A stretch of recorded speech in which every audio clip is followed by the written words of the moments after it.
Good morning, Ukraine. Good afternoon, Tokyo.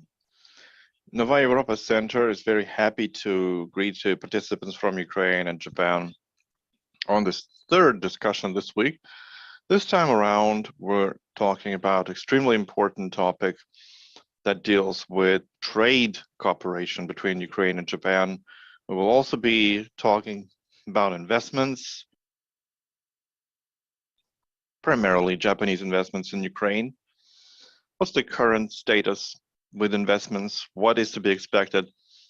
And our main topic is formulated like trade relations between Ukraine, Japan, and the EU, mutual impact, and new opportunities.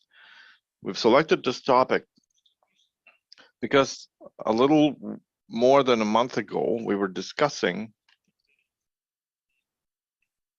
a scope of different questions in the relations between Ukraine and Japan. It was on 16th of February, and we had agreed with participants who are also attending this post-forum discussion that you don't have to perceive relations between Ukraine and Japan as in an oversimplified manner. It has to be multitude of different formats.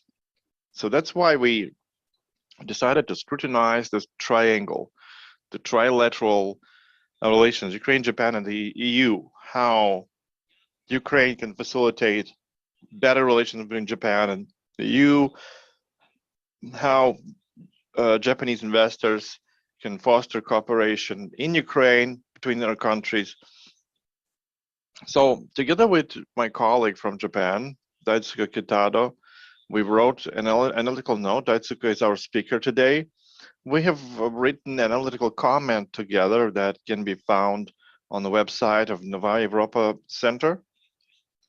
We are writing about that in a detail, and not only about that, and I hope that the colleagues who received our comment will be able to respond to some of these ideas. And I can tell you that the key message in this comment is that our trade relations have a huge prospects in the future. And don't forget that Japan, in many indicators, is a leading country in the world in terms of trade, investments. And if you look at the turnover of goods and trade between Ukraine and Japan, just a little higher than $1 billion worth per year. And we understand that these current numbers and figures do not, they fall short of the opportunities that can be seen in the future.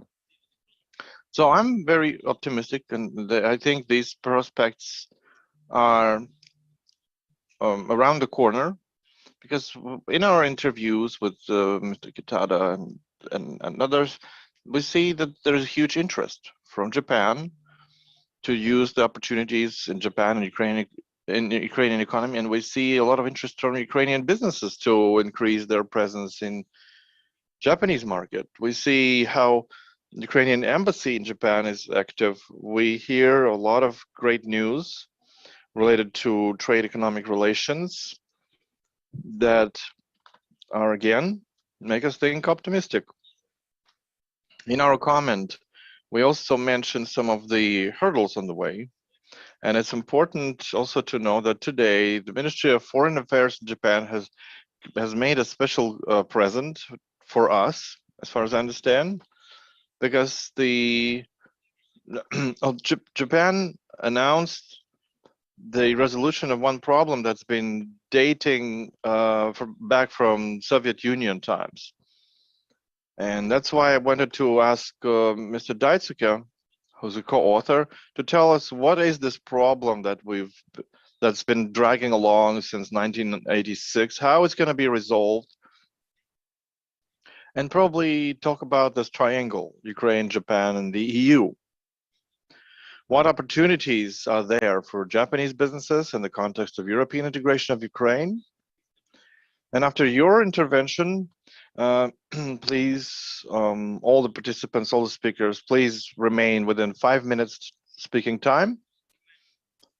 And for a dynamic discussion to later ensue, and so that we will talk through as many questions as possible so that our audience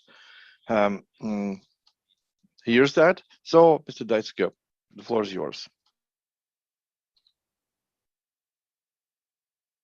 Thank you, Sergey. Today, the Ministry of Foreign Affairs of Japan announced that on March 22, the new round of negotiation on double taxation avoidance, so to cancel the double taxation, that dates back from 1986. We've inherited this arrangement since those Soviet times between Ukraine and Japan. And based on this convention, Japanese companies in the country have to pay, let's say, more tax than other countries' companies. And we, with Sergey Solotsky, we've given detailed description to this problem in the trade relations between our countries. And since many Japanese companies couldn't get the benefits of better trade, we hope for a quick resolution of these negotiations, and the convention will be reviewed. And in my current intervention, I would also like to add to this shared material with my additional comments. And I will in particular dwell on two things. First of all, investments. Me and Sergey, we wrote that the association agreement between Ukraine and the EU and the economic part of it has had positive impact on the increase of trade between Ukraine and Japan. And we wrote about the Japanese producers and manufacturers of car parts that use and utilize the association agreement. So far, such examples of Japanese investments in Ukraine are far in between. But I'm confident that those investments will gradually grow following the increased trade volumes. Why? There's one nuance here to consider. The Japanese don't like risks, especially unexpected and unpredictable risks. That's why Japanese businesses begin from trade, and then they'll see how it goes. And only when they're convinced enough that it's okay, then they go into investments. So the trade growth is a good sign for subsequent growth of investments. And the second thing that I want to focus on is the triangular relations Ukraine, Japan, EU. And that's why our today's forum is dedicated to it as well. So it was said that it is expected a well-coordinated investment program between Japan and EU. There's connectivity, and I will remind you that Japan and EU has signed a memorandum of partnership and sustainable connection, high quality infrastructure in September 2019. In that memorandum, as a high priority region for our joint work on building the connectivity, Eastern Europe is there, alongside with the Western Balkans and the Pacific region and Central Asia. That's why I have great hopes for the short Japanese-European projects in those regions, including Ukraine. And in general, connectivity has a very wide interpretation. It's flow of people, flow of energy, cyberspace, flow of data.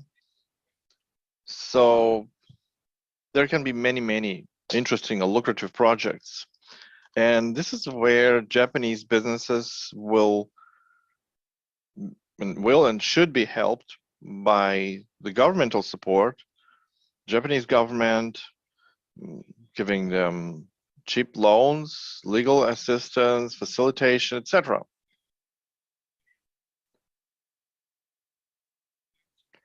So that they can mitigate risks, increase traceability and transparency, and we hope that these projects will come through.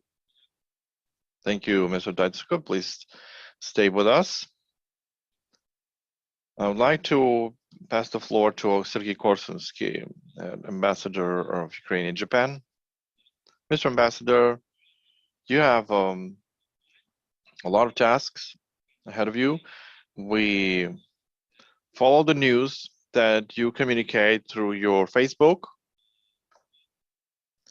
It's all been dynamically developing between Ukraine and Japan. Now we talk about trade and investments, of course, and it's not only because of the huge potential, but through expectations of Ukrainian citizens. Let me remind you that Novaya Europa as the center in autumn last year has conducted a survey by InfoSapiens, and it showed that the biggest expectations from among Ukrainians for the 2021 is our economic expectations, and formulated like getting new markets for Ukrainian manufacturers. Almost half of Ukrainians selected this vector of cooperation between Ukraine and other countries. Mr. Ambassador, we know for sure that economy for you is a very relevant and important topic, and I liked what you said on February 16th, when you said the economy should become an important aspect for mutual cooperation, which creates more interest from political leadership in Japan to develop also the security component between our countries. So economy, politics, and security, and economy is a basis for future cooperation in the security sphere. So Mr. Ambassador, I will be happy if you share some more news about Ukrainian-Japanese cooperation, maybe something we don't know, and what's to expect in the trade and economic sense, maybe investment as well. Thank you. Yeah, I will share gladly. I'd like to say first that it's great on the 22nd, there will be the new round of negotiations. The beginning of the story was back during my meeting with the 6 trade branches of Japan.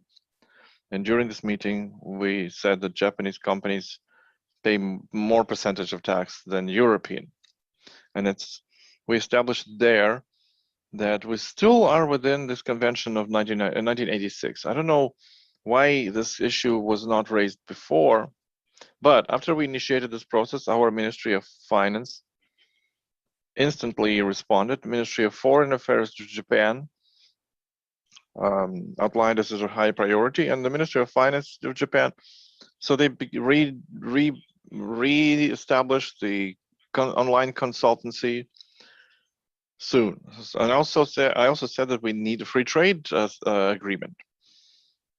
You are right that before, that the Japanese counterpart are very cautious about that. They understand that 0.1% in foreign trade in Japan is not something that has to be a lot of pressure around. But free trade is important because Japan is in the very heart of network of free trade agreements with the whole world. It's a unique placement where Japan is trans-ocean, transatlantic, trans-regional, whichever dimension you pick, Japan has free trade with them. And it's also important for us that Japan has free trade with EU, with Great Britain and Canada. The 3 entities that we have free trade with. From my point of view, since I'm not a new person in this in my opinion, we are already very close legally with Japan. So negotiations about free trade with Japan do not have to be long and difficult. I think it may take a year if there's political will. Why do we need that? Because if we succeed, we'll be able to go through the Japanese companies and mega traders, because each Japanese corporation present in Ukraine is transnational. They're present all over the world. And the huge trade goes not for Japan as such, but you trade through Japan. Sumitomo, Mitsubishi, etc. They trade in other countries. So for us, cooperation with Japan has a double interest. Let's be honest. Japan is geographically remote from us. Transporting goods over there can take up to 40 days. So not each product can be transported. It's not talking about fresh milk, but frozen product like poultry or butter, which doesn't detriment the quality. That's where we can develop any market. And of course, alcohol, bakery, candy. But again, I wouldn't set the goal to fill a Japanese market. You can imagine, I think, how competitive this market is. You can find produce from all over the world of the best quality, of course. And it's very difficult to kind of sort out the competitors and bring new products there. So we're working on that. This year we have interesting results, and we communicate those results in order to stress for our manufacturers, the doors are open and you can do it if you want. There's online portal Rakuten, which has been actively responding for advertisement that we're helping them to do. Like Nemirov is there, some chocolate brands, etc. So it can be done. At the same time, I want to stress it's much more important for us to have Japan as our partner, as a global, powerful trade nation in the world, which can help us enter much wider markets in the region. We don't have in our region, like in Asia, other free trade agreements.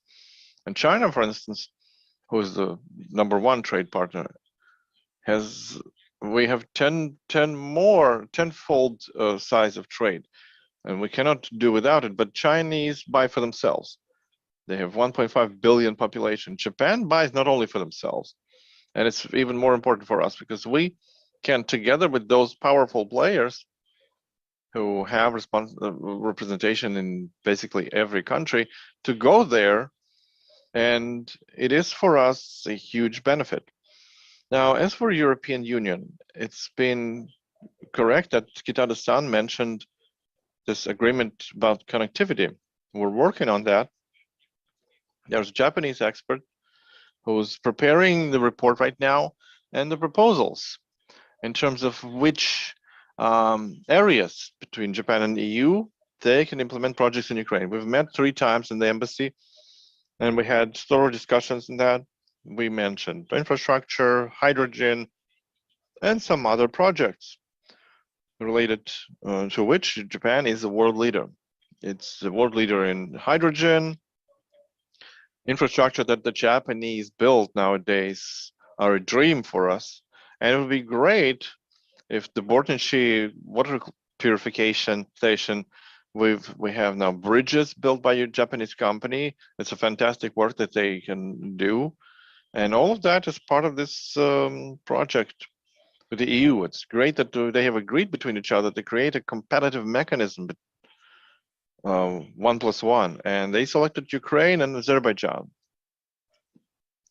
among the Eastern Partnership countries to have this pilot project.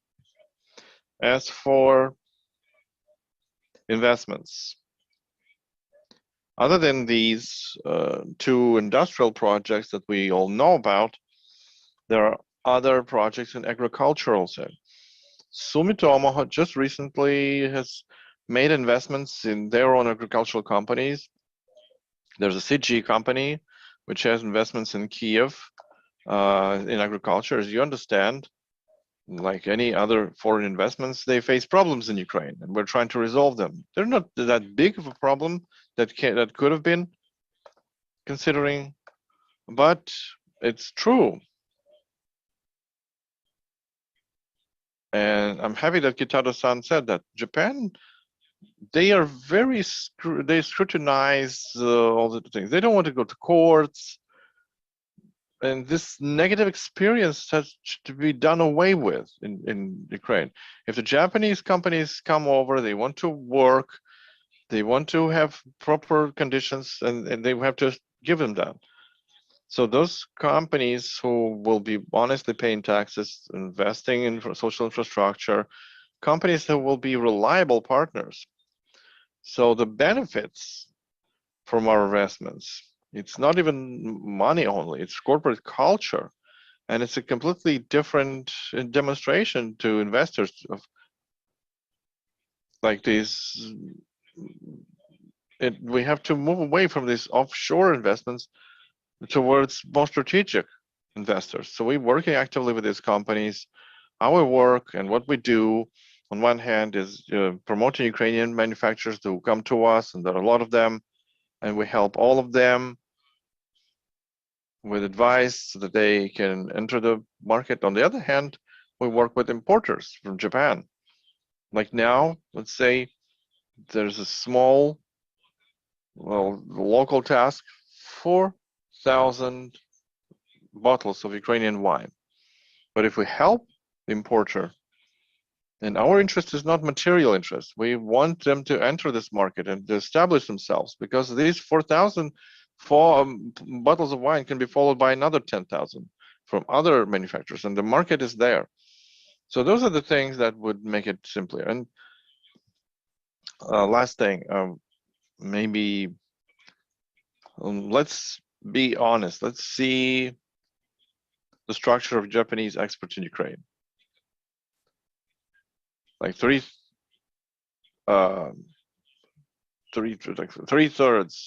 It's cars. When you go to Ukraine and see that we have agreement with the EU, scrap metal is dirt cheap, all these Euro plates, and the manufacturers of super modern, environmentally clean Japanese cars, they don't understand why we let scrap metal with diesel motors in Ukraine. And Kiev becomes a city that the air is not breathable, while at the same time we have trade barriers for Japanese cars. That's an important issue. We have to resolve it in the free trade context. That's the question that has to be regulated there. That's why I'm a promoter of these ideas. I want us to have the highest quality products both ways, and so that through Japanese companies we could enter third markets. That was the short practical view of our work. Thank you, Mr. Ambassador. It was very exciting. So if we talk about interconnection, the triangle of cooperation, Ukraine, Japan, EU, then it would be quite logical that in this triangle there would be a free trade zone between Ukraine and Japan, because free trade zones are there between Japan and the EU, between Ukraine and EU. There's a comprehensive free trade between Ukraine and Japan.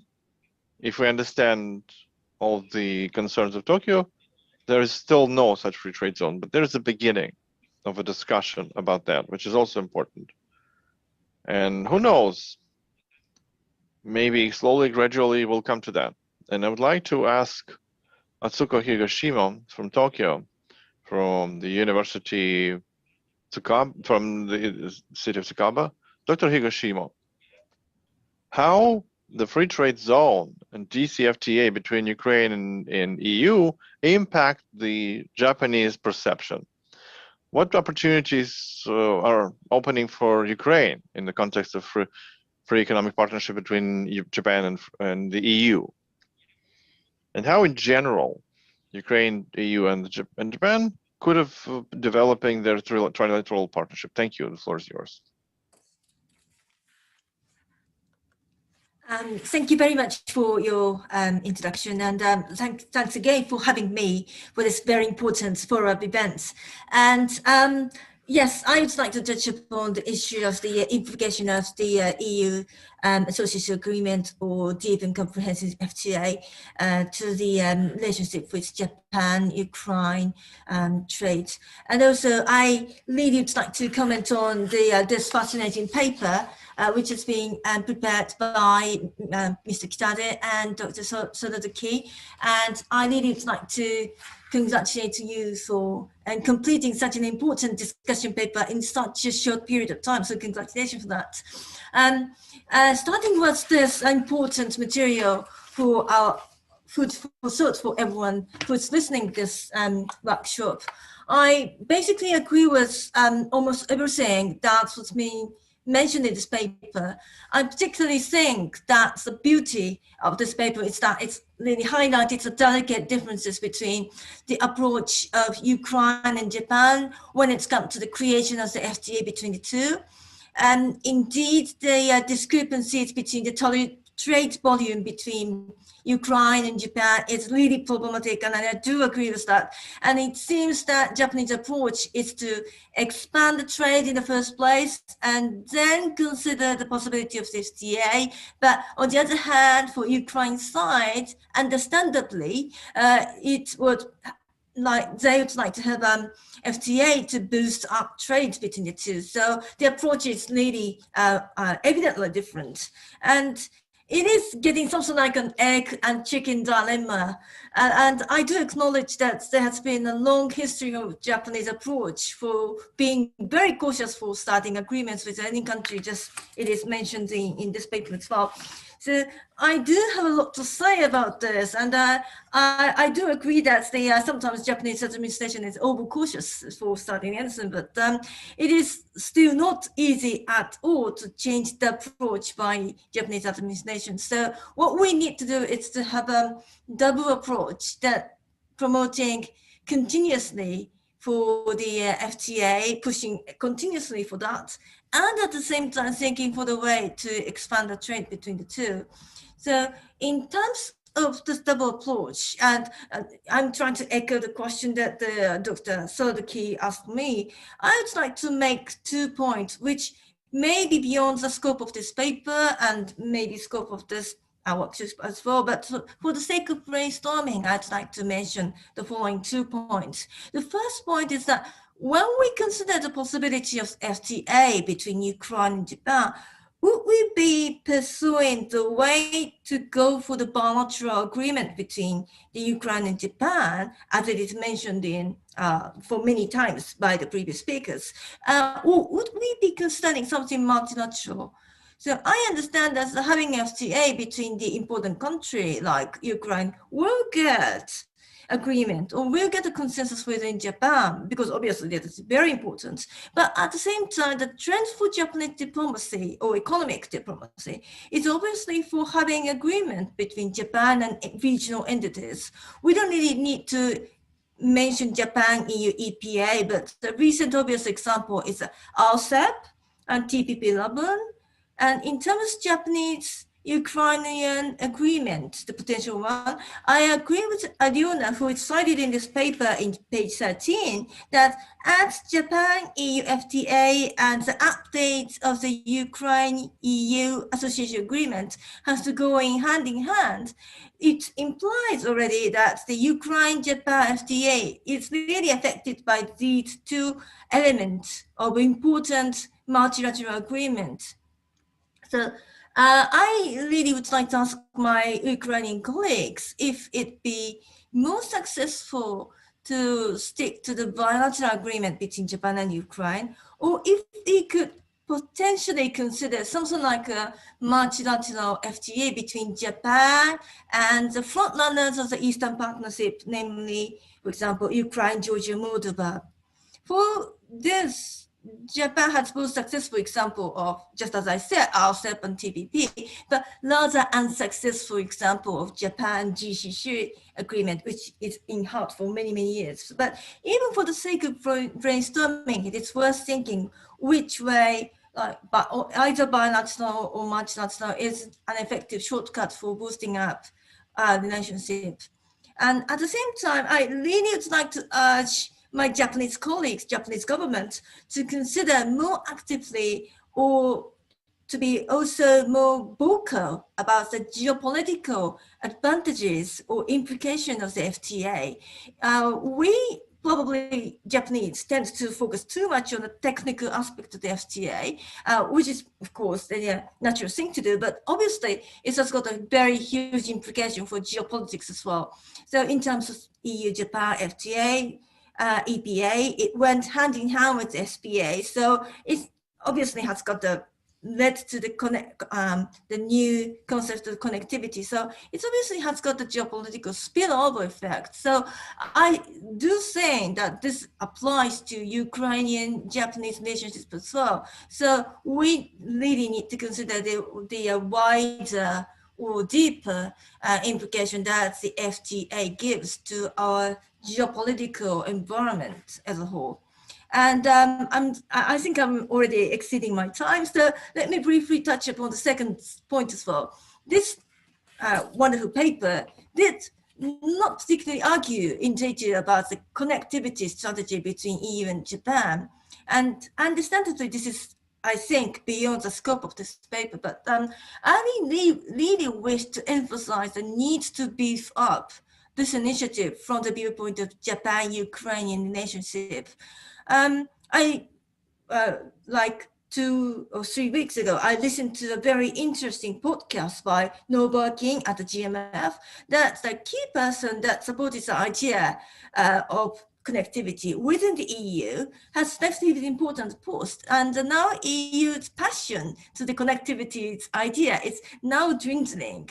But in my view, also, the momentum is low, kind of diminishing for the side of Japan in terms of the pursuing this important idea of connectivity. So I do really worry about this. I need to state clearly that Japanese government should redirect its efforts and energy to Ukraine and other EAP countries, not focusing too much on the Western Balkan countries, because originally it's been proposed by the former Abe administration that it concerns the neighborhoods of European countries as well as Africa. So putting too much emphasis on the Western Balkan countries as it is doesn't really reflect the original idea of connectivity between EU and Japan and its implication to the European neighborhood countries. So what I really wanted to focus on is the how we could pivot onto Ukraine or other EAP countries in terms of using this Japan EU connectivity strategy. So sorry to exceed my time. So thanks for listening.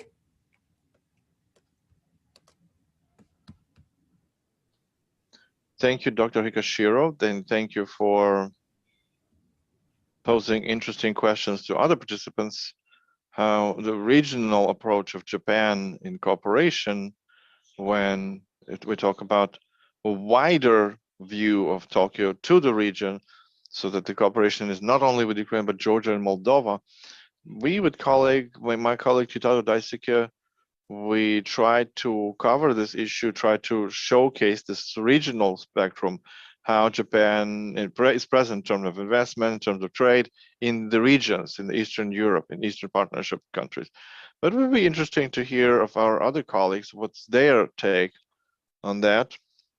But also it's going to be important to hear the opinions from Tbilisi and Chisinau, Georgia and Moldova, because of course, due to their potential opportunities, Ukraine still will pull more resources from Japan than Georgia and Moldova, and that can cause some cautions or even envy from them. So I'd like to invite Ilona Makal to discussion, the teacher of Kyiv-Mohyla University. So, Madam Elena, what do you think about this diplomatic trade geometry of Ukraine, EU, Japan? Maybe you share your view on regional approach from Tokyo towards Ukraine, And what benefits do you see for Ukraine from partnership between EU and Japan? Thank you very much, Sergey, for giving me the floor. And before to start talking about EU, Japan, and Ukraine in the contemporary context, I would like to get back to my time when I was writing my doctoral dissertation at Waseda University on the European Union and Japan security dialogue, and my time of internship at the European Union, at the European Union delegation to Tokyo, when I saw in real how the cooperation takes place. And it was very valuable for me to write my book that was published with Amsterdam and Chicago University Press about Japan and European Union relationships. And for me at that time, it was very hard to imagine that after some time I will be participating in the discussion on trilateral cooperation between Japan, Ukraine, and the EU. And I should say that during this decade, the European Union and Japan dialogue developed a lot, as well as the dialogue between the European Union and Ukraine, and as well as Japan and Japan and Ukraine, but to less extent. And what I know that we are talking about the trade, and I know that we are talking about that the markets, they are the basis for the investments, and then the investments is the basis for further cooperation. And it's one viewpoint. My viewpoint states that, especially taking into account what is now going on in cooperation between China and Central and Eastern European countries, 17+1 framework, yes.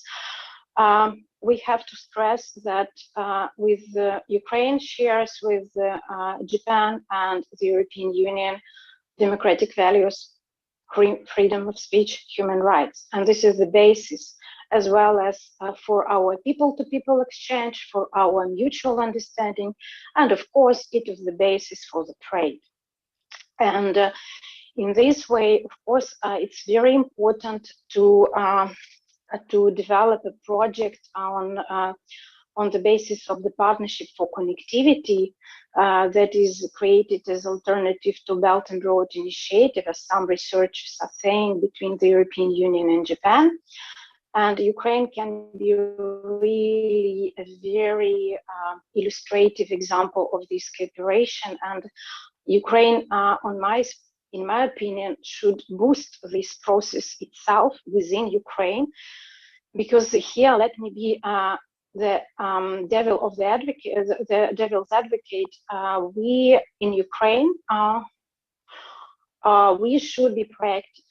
And for instance, Mr. Korsensky mentioned, yes, that there is already Japanese expert who is making a research and who is doing probable, planned draft of the pilot project that will connect Ukraine and Azerbaijan with the EU in Japan within the framework of this partnership. It's one point. And another one is that Mr. Korsensky, what is doing, for instance, he's doing now is a tax avoidance declaration, and this tax avoidance thing that had to be solved maybe in the 90s. And this is, we're talking about what? We are talking about involvement and commitment of people, including people of Ukraine, citizens of Ukraine, to have the desire and to have the motivation to do certain things. And why I'm talking about devil's advocate is because Ukraine as a system, as a state, should be more proactive and should itself suggest projects for European Union and Japan that can be of interest. And it should not be just the lead from the EU and Japan and to look to them asking for what projects can you advise us, what projects can you take us in. And I think this is the change of perception of Ukraine, it should be as not junior partner, but as a real partner for cooperation. And this is my personal view. And one more thing is about the risks, and that trade first, and then there should be investments. As Mr. Daisuke mentioned, I'm very pessimistic about it because, yes, it can be to some extent, but as a businessman who is counting money, I would never put, for instance, if to put myself in this situation to invest something into Ukraine. Trade, yes, there is low risk, but investment is something much riskier. And until Ukraine doesn't change its approaches to the investments, foreign investments, it still will be Malta, Cyprus, Luxembourg, whatever country. So in a nutshell, just to say that I think that Ukraine has a very big potential within European Union, Japan framework, and European Union and Japan are interested in this cooperation and Ukraine's participation. But we must be more proactive. We must be thinking more on long-term perspective, and we must be pragmatic about what we do and how we do. Thank you very much.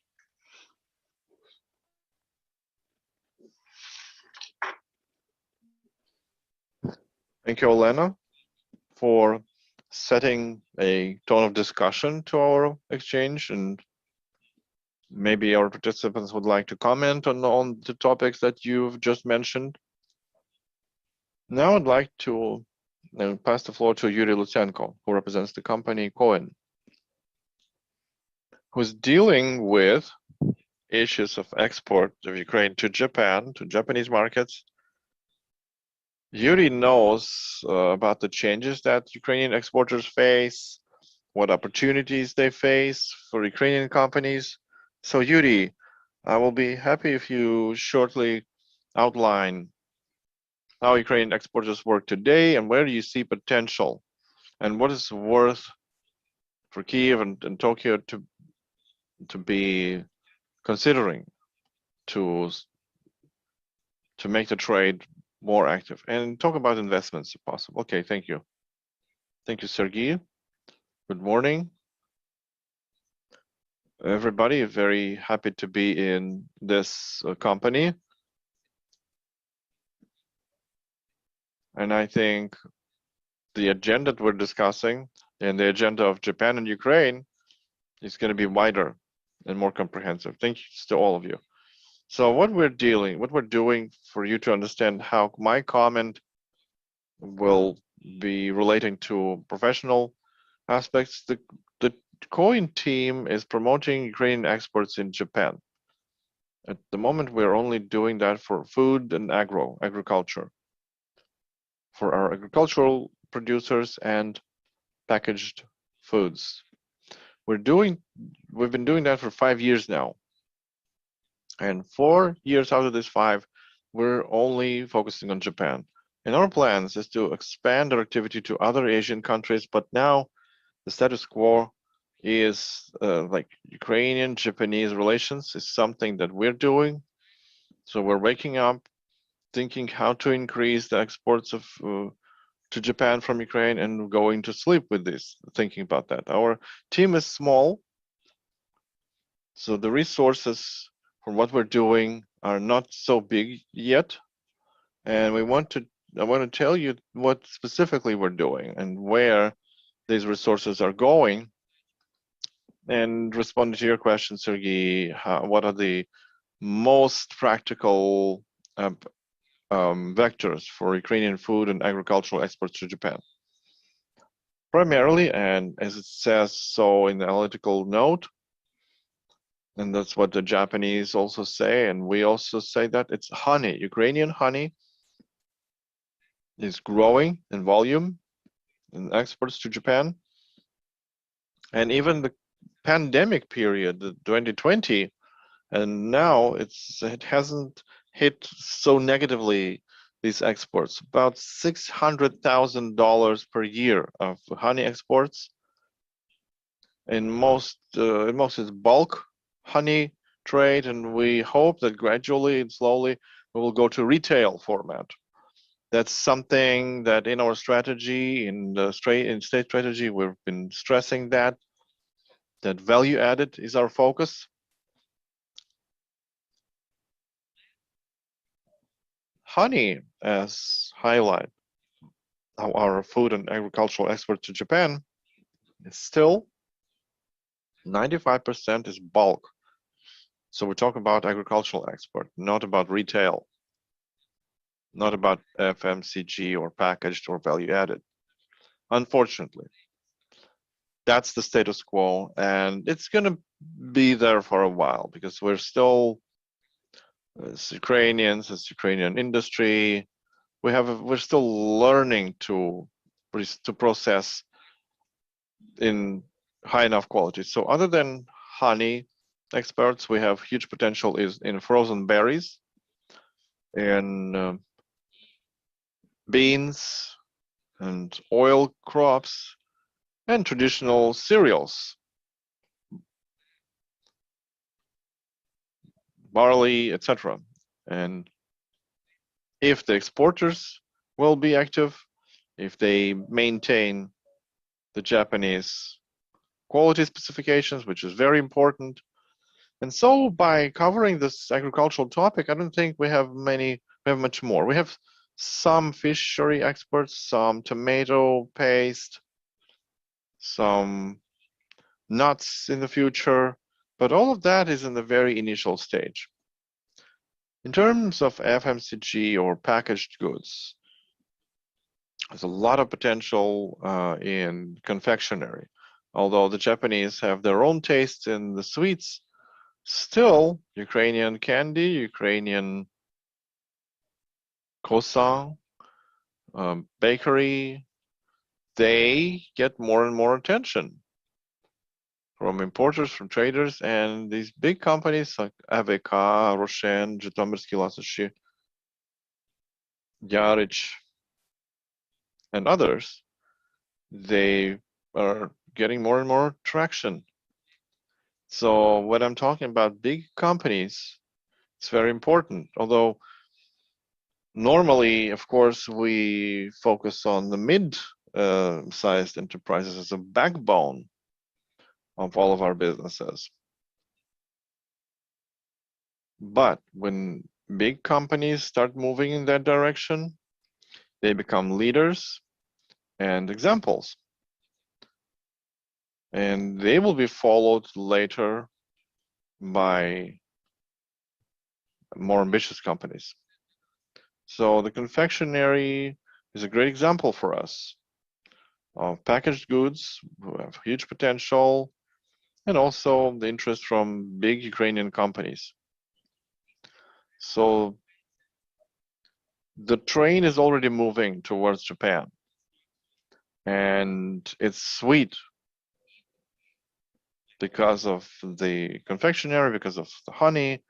And our plan is to pay more attention to this sweets industry and join in the efforts of Ukrainian exporters, get the berries exporters on board.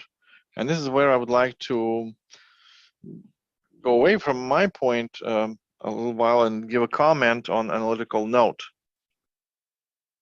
that Sergey made and Mr. Kitada.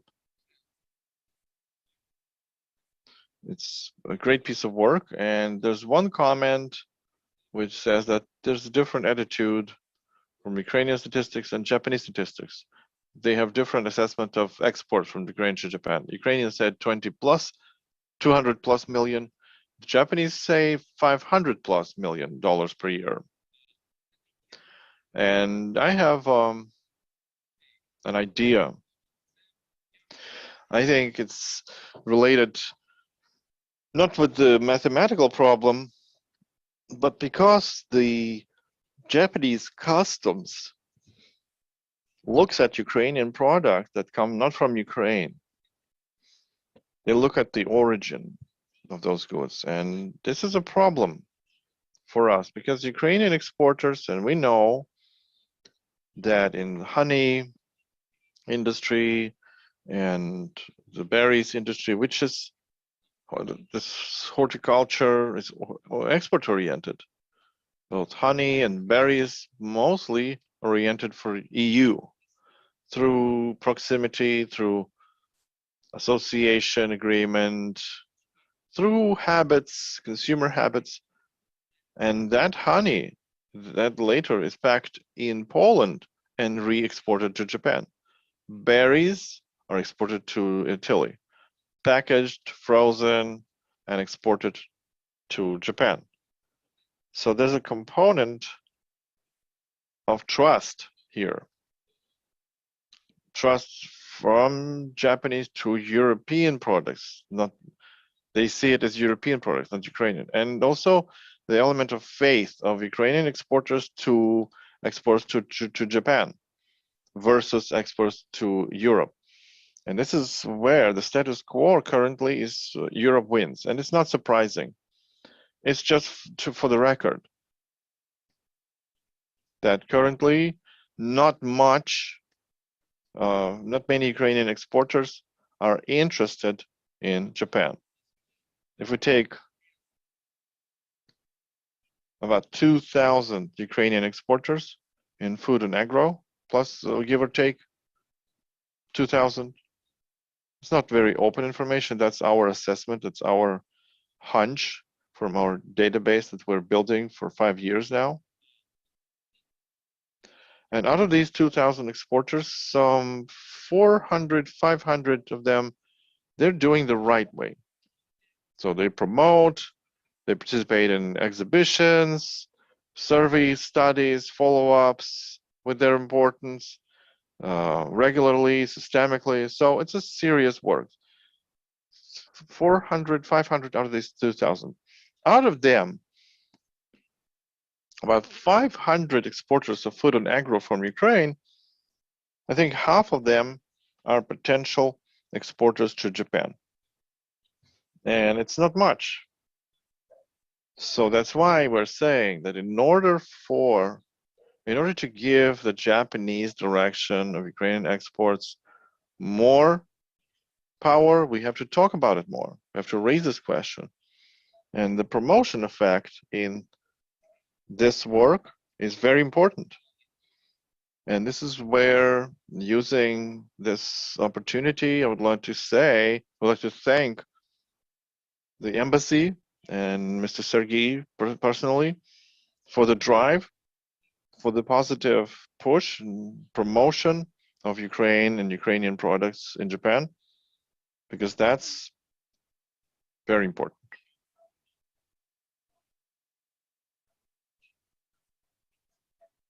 Because if we say why the Ukrainian exports in Japan are so small, and it's 200, 250 million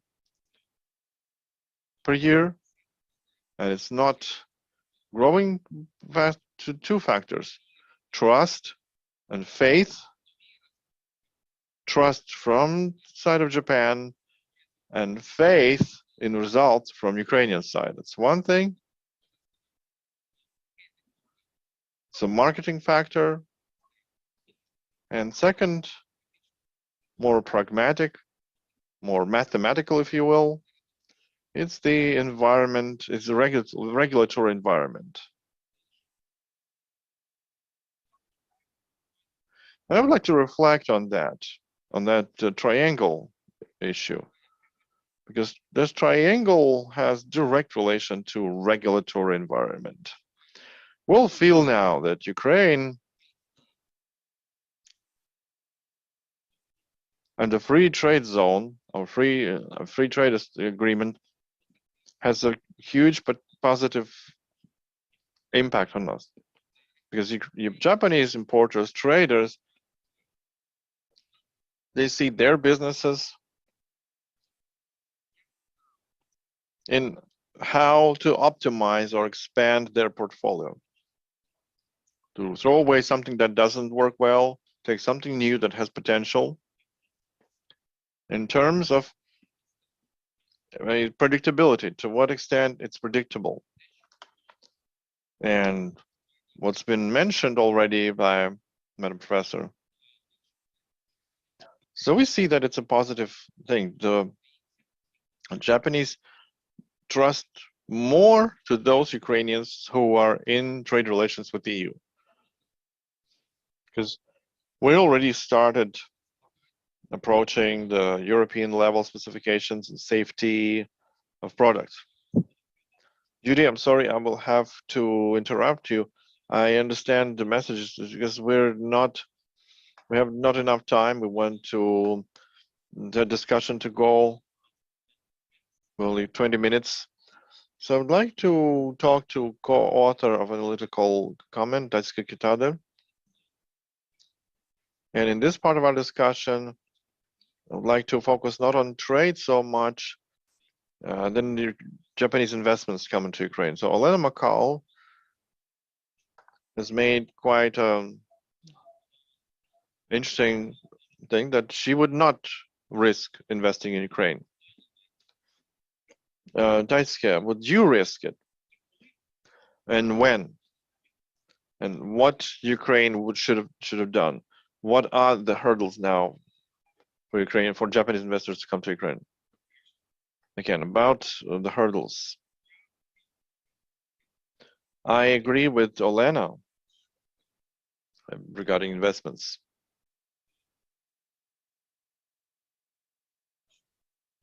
And if I say that what I'm going to say, I don't think it's going to come as a surprise to anyone.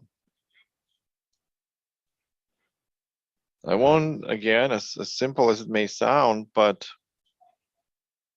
I cannot but stress the importance of reforms in European integration, reforms in judiciary especially, battling corruption.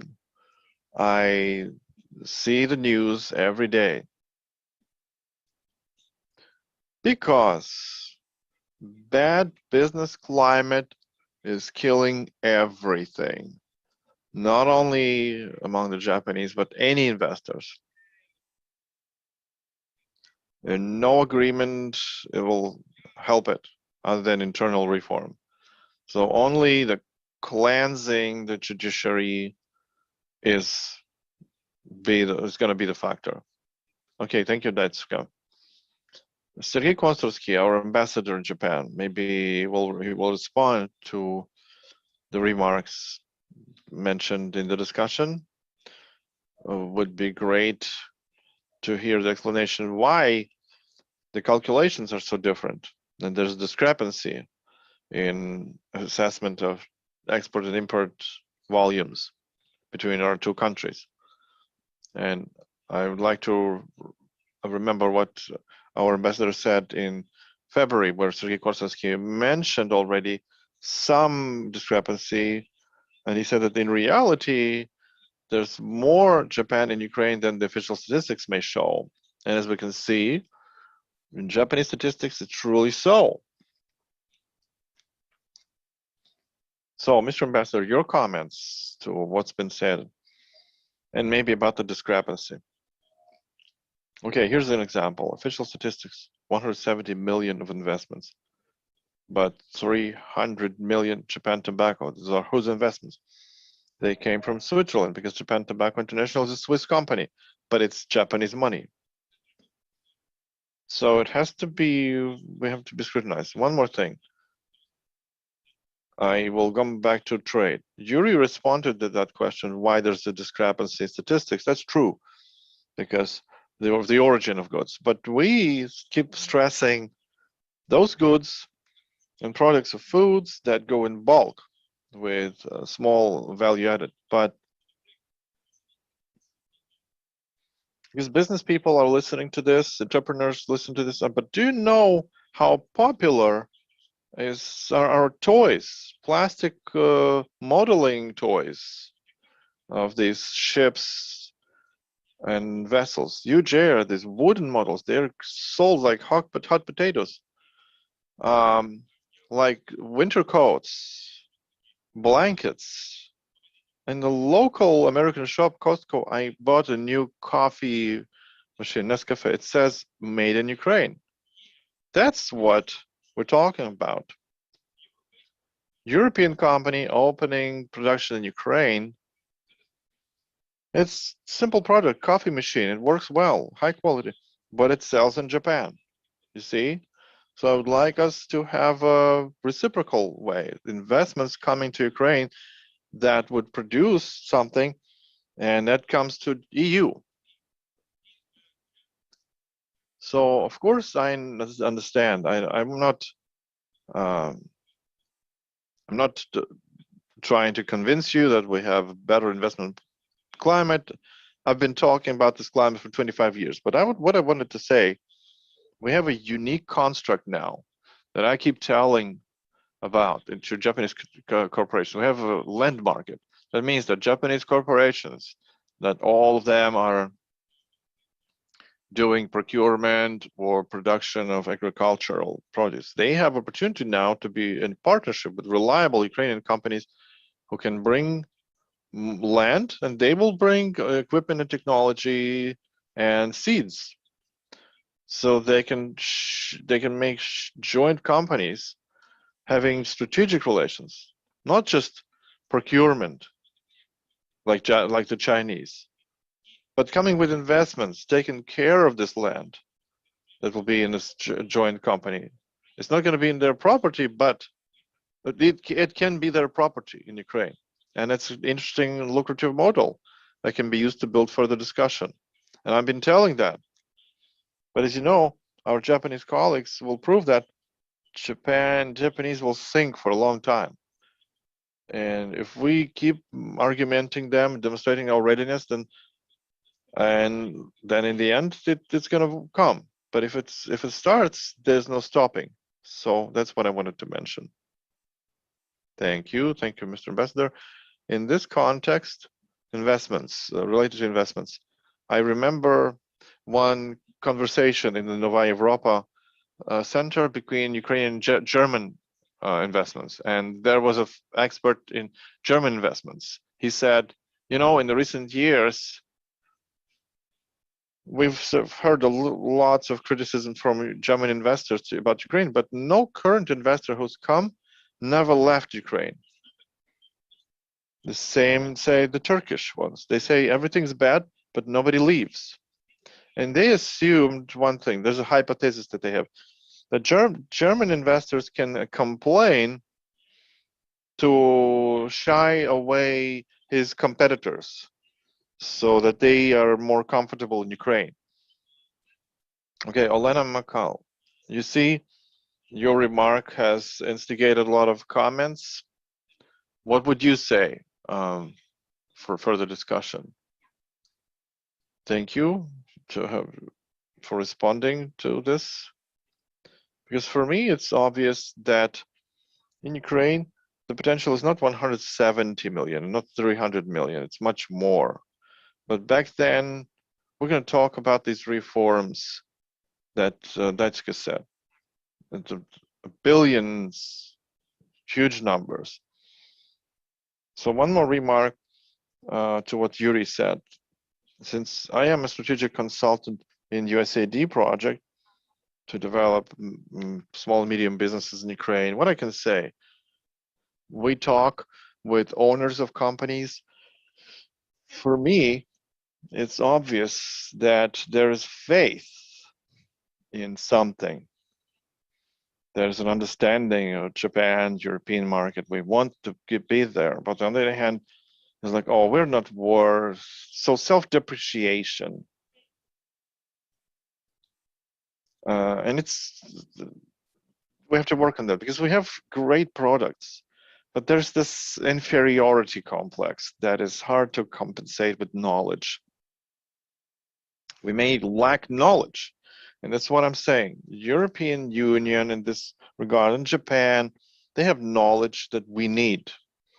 And if Ukrainian state somehow translates this knowledge, or private institutions or USAID, and explain that here's the learning opportunity, here's the new knowledge, then people thank them because they finally see the light in the end of the tunnel. And it's greatly important so that our businesses come out of their shell, be proactive, and enter these external markets, and that we don't need to stimulate them additionally. It's knowledge and education.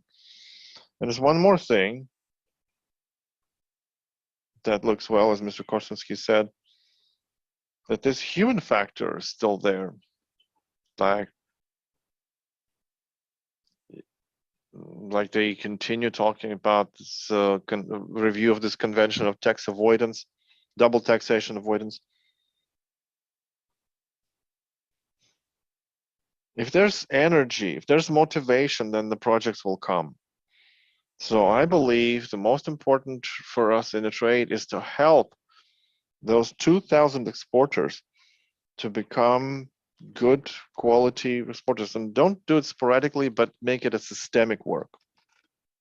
That'd be all for me. Thank you, Madam Mikal. Otsugo Higoshino wanted to also add something to the discussion, and she would like to tell about the wider context of economic cooperation, Ukraine, Japan. The floor is yours. Oh, thank you very much. I think thank you for the great discussion and argument. And I just wanted to add that this workshop happened in a very wonderful timing. Just as many people mentioned previously, it came immediately after your announcements of the avoidance of double taxation and negotiation is really starting. And another very excellent timing is that the G7 declaration on Crimea. And I think it is really historic to make for the G7 to make such a very eloquent declaration concerning the Crimea's position, mentioning clearly within the declaration that Crimea is Ukraine. So I think the momentum for the international community and even in Japan, of course, is really increasing that we have to really do the right things, protect the international law, and at the same time, it is just about protecting the position of Crimea rightly back to Ukraine. So I think I may sound cheeky if I may put it in simple, but I think we should really seize this momentum to discuss anything about the Japan-Ukrainian relationship as well. So we should probably take this momentum into the trade issues as well. So I remember, for example, that the Ambassador Korsensky is making a very good introduction for the possibility of importing Ukrainian wine to Ukraine. And I saw already so many good responses from Japanese readers or followers of Ambassador Korsensky that they really would like to welcome the expansion of Ukraine wine seen in Japanese market. So when we talk really about the Ukrainian wine coming into Japan's market, I think we shouldn't really forget to mention that, look, we have got really, we used to have a really good winery in Crimea. It used to be, one of the top quality wine in Ukraine, but now, as you can see, it is in the illegal position, etc., etc. So when we are having this sort of good timing, such as a G7 declaration, etc., we really need to mention it again and again, not only to the international community, but Japanese ordinary audiences about this, how we could really consider the issue of Crimea in Japan as well. So just as I said, it is a combination of geopolitical aspect and trade aspect, and I really would like to see that the broad and flexible sort of discussion freely going on in Japan without really caring too much about the Russian aspect of this argument. Thank you.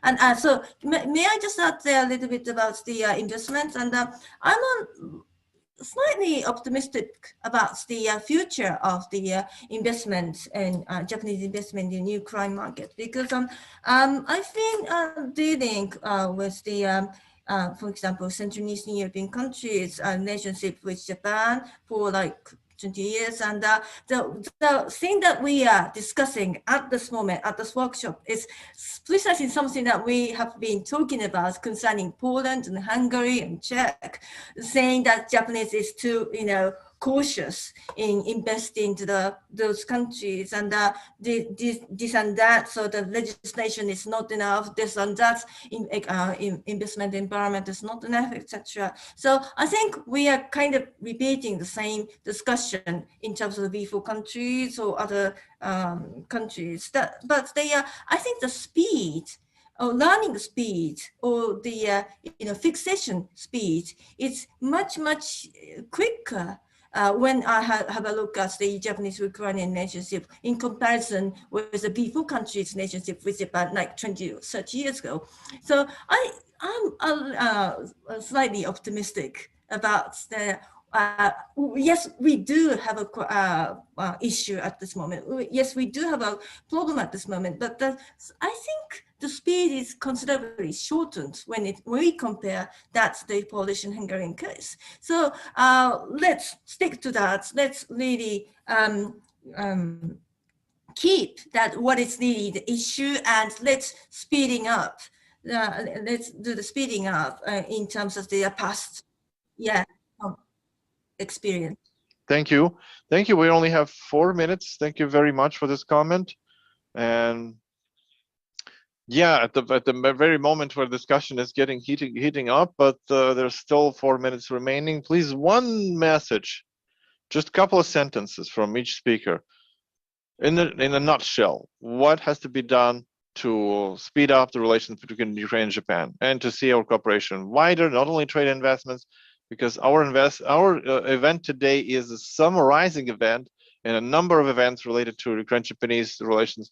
We don't only have experts in trade. So your vision, my vision, from our today's discussion and previous discussion, the more EU, the more the relations between EU and Ukraine, the more Japan.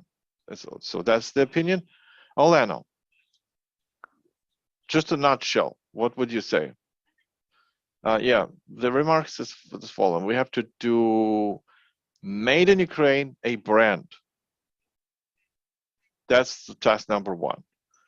And that will stimulate everything. And Ukraine has to be proactive, and we have to value what we produce, how we produce it. As Shevchenko said, our poet, learn from others, but cherish what you also, your talents. Yuri Lutsenko, your summary? Yeah, Olena basically said what I wanted to say. As a marketing expert, I support that. I think all of our aspects, culture, investment, trade, sports, all these aspects, it's important to base it on knowledge. There's not enough knowledge now, so we have to promotion, we have to have growing trust and growing faith. Trust from the Japanese, faith from the Ukrainians, based on knowledge, education, promotion. And let's be learning from how Mr. Korsensky and his team is doing that. Of course, we are in different spheres, but the energy, let's learn from Mr. Korsensky and see how we can do it day in, day out, systemically, not sporadically. So thank you, Olena. Thank you, Yuri. Daitsuko Kitado, your remark? I vote dialogue. We need Ukraine and Japan to know more about each other. So I'm going to hope that the dialogue is going to go on. Thank you, and thank you for your input in this dialogue and cooperation with Novaya Europa. Higoshino. So okay. Quick, so fastness, momentum. What else would you add? Yes, I agree 100% with you, Dr. Sotoki. The closer you get to the EU, the closer you get to Japan as well. So that is the 100% I share with you. More connectivity is needed towards Ukraine, And let's seize the momentum. Now it is the time for having a very good political and economic message to boost up our relationship. That's it. Thank you. Thanks a lot. And Mr. Ambassador, to wrap up, there were a lot of compliments towards you, towards your work, and it's really visible, and it can be seen as an example to many diplomats from Ukrainian diplomats. So your advice, your recommendation, how you see what else should be done for more intensive, more rich relations between Kyiv and Tokyo. Thank you. Thanks to everyone for warm words. Indeed, we try to do maximum. I wanted to say we do everything possible, but we still have reserves. And I would like to draw a conclusion in one phrase.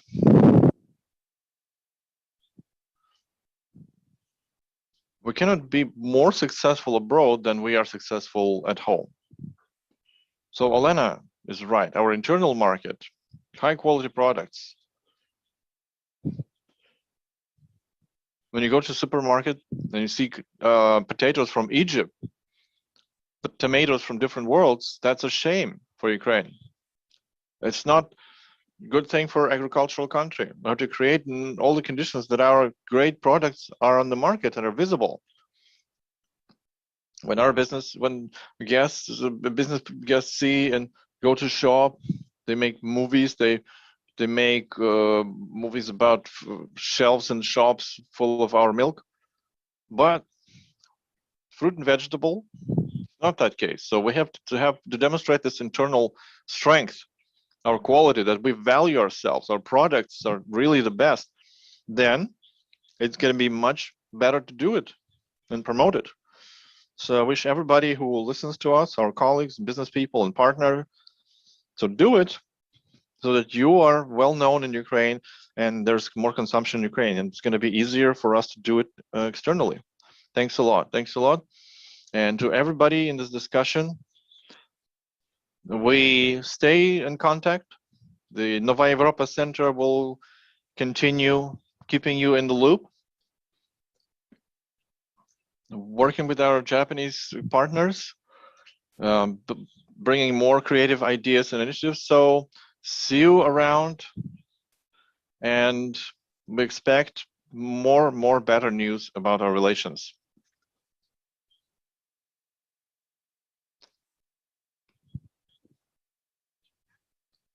Thanks a lot to everyone.